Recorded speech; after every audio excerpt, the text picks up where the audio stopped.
दोस्तों डिफेंस के क्षेत्र में कुछ ऐसी टेक्नोलॉजीज है जिन्हें डेवलप कर लेने के बाद उन्हें बेचा खरीदा ये सब नहीं जाता।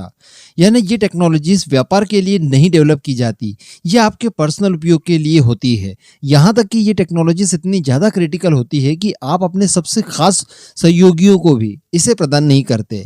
लेकिन दोस्तों भारत का सिनारियो अलग है। भारत कुछ इस तरह की टेक्नोलॉजीज अपने सहयोगी देशों से हासिल करने में कामयाब होता है जो कि मैंने बताया आपको व्यापार के लिए नहीं बनाई जाती है। अब इसी तरह की एक और टेक्नोलॉजी है जिसकी नीड भारत को बहुत ज़्यादा है और बताया जा रहा है कि इसके लिए दो प्रतियोगी सामने आ गए हैं। भारत के दो परम मित्र भारत को ये टेक्नोलॉजी देने के लिए बिल्कुल तैयार है, लेकिन यहाँ पर अमेरिका खासा परेशान होने वाला है। वो क्यों और कौन सी टेक्नोलॉजी है आगे मैं आपको इस वीडियो में बताने वाला हूँ। आप बस वीडियो को एकदम एंड तक जरूर देखते रहिए। तो दोस्तों कुछ समय पहले हमने बात की थी कि एक अवधारणा की बात की जा रही है इन्फ्रूस की, यानी जिसमें भारत, फ्रांस और अमेरिका शामिल होंगे। ये तीन देश मिलकर भारत के लिए स्पेशली एसएसएन प्रोग्राम चलाएंगे। जिस तरह से ऑकस बनाया गया जिसके तहत ऑस्ट्रेलिया के लिए यूएसए और यूके द्वारा न्यूक्लियर अटैक सबमरीन्स बनाई गई, ठीक इसी तरह का ये कॉन्सेप्ट होगा जहां पर भारत की नीड पूरी की जाएगी और इसके जरिए भारत को इतना ताकतवर बनाया जाएगा ताकि वो चाइना के खिलाफ मजबूती से खड़ा हो सके। एंड हम सभी जानते हैं कि इस समय भारतीय नौसेना की बात की जाए तो एसएसएन की कितनी रिक्वायरमेंट है। कई बार अलग अलग वीडियोस में हम लोग इसको लेकर चर्चा कर चुके हैं। इसके पीछे एक और कारण बताया जा रहा था।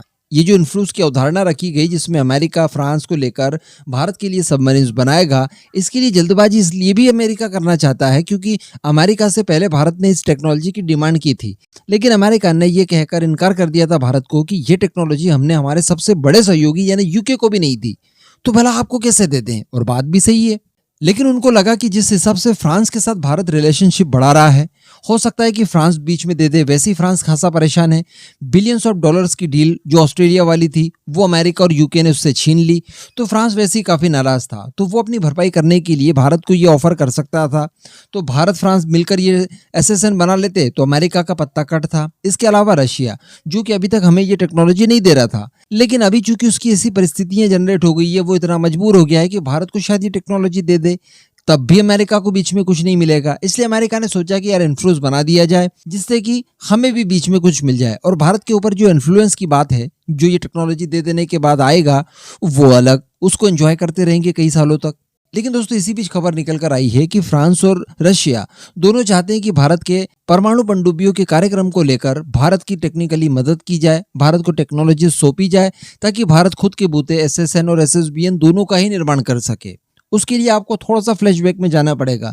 लगभग 1 महीना पहले मैंने आपको कुछ वीडियोस बनाकर बताए थे और बताया था मैंने आपको कि भारत जो एसएसबीएन प्रोग्राम चला रहा है जिसमें हम लोग INS Arihant, INS Arighat, S4 star और S5 क्लास की सबमरीन्स बना रहे हैं जिनसे कि बैलिस्टिक मिसाइल्स को लॉन्च किया जाता है, वो अब अपने नेक्स्ट स्टेज में पहुंच चुका है ये कार्यक्रम पूरा एक्चुअली। और आने वाले समय में हम लोग 3rd जनरेशन की एसएसबीएन बनाने जा रहे हैं जिसका नाम होगा S5।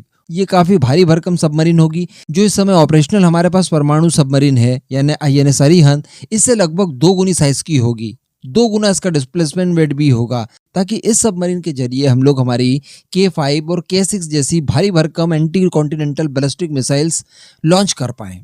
लेकिन मैंने यहाँ पर यह भी बताया था कि इस समय भाभा एटॉमिक रिसर्च सेंटर एक न्यूक्लियर रिएक्टर बनाने की कोशिश कर रहा है जिसकी कैपेसिटी कितनी होगी, 190 megawatt PWR pressurised water reactor. तो अगर 190 मेगावाट का अगर हम लोग ये PWR बना लेते हैं तो ये इनफ होगा हमारी एसएसबीएन के लिए भी जो S5 क्लास की होगी, और साथ ही इसी रिएक्टर की मदद से हम लोग हमारी एसएसएन को भी तैयार कर सकते हैं और ये बहुत बेहतरीन कॉम्बिनेशन होगा। और ये जैसे भारत द्वारा बना लिया जाता है उसके बाद भारत को रोक पाना नामुमकिन होगा।